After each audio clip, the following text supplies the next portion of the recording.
quartier, la voisine sort bien habillée. Petite robe et talons vernis, elle se croyait à Paris. Elle marche fière devant chez nous, le nez en l'air, le pas très doux. Mais près du champ, sans regarder, son pied commence à déraper. La voisine est tombée dans la merde. Dans la merde. Dans la merde. La voisine est tombée dans la merde. Et tout le quartier la reguerre. La voisine est tombée dans la merde. Dans la merde jusqu'aux genoux. La voisine est tombée dans la merde. Et maintenant ça sent partout. Elle veut sortir son pied gauche, mais le talon reste dans la flaque. Elle tire fort, elle perd l'équilibre, et son beau sac part à la dérive. Gérard regarde par la fenêtre, René s'empresse d'apparaître. Ils veulent l'aider, c'est évident, mais ils rigolent depuis 5 minutes maintenant. La voisine est tombée dans la merde. Dans la merde. Dans la merde. La voisine est tombée dans la merde. Et tout le quartier la reguerre. La voisine est tombée dans la merde. Dans la merde jusqu'aux genoux.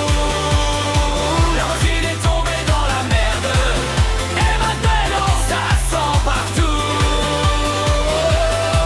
Elle crie, appelle les pompiers, mais personne ne veut s'approcher. Le facteur passe sur son vélo, il fait demi-tour aussitôt. Le chien arrive en remuant la queue, il trouve que ça sent merveilleux. Il saute dedans pour la sauver, maintenant ils sont deux à patauger.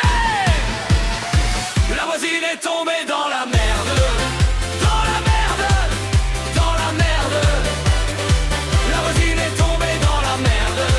Et tout le quartier la regarde. La voisine est tombée dans la merde. Dans la merde jusqu'aux genoux. La voisine est tombée dans la merde. Et maintenant ça sent partout.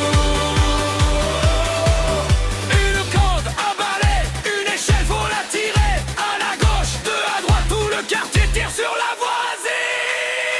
Enfin sortie de son bourbier, elle veut rentrer sans saluer. Elle dit que personne ne saura, mais tout le village est déjà là. Elle accuse le propriétaire, le chemin, la pluie et la terre. Puis elle promet en repartant: plus jamais je ne coupe par les champs. La voisine est tombée dans la mer.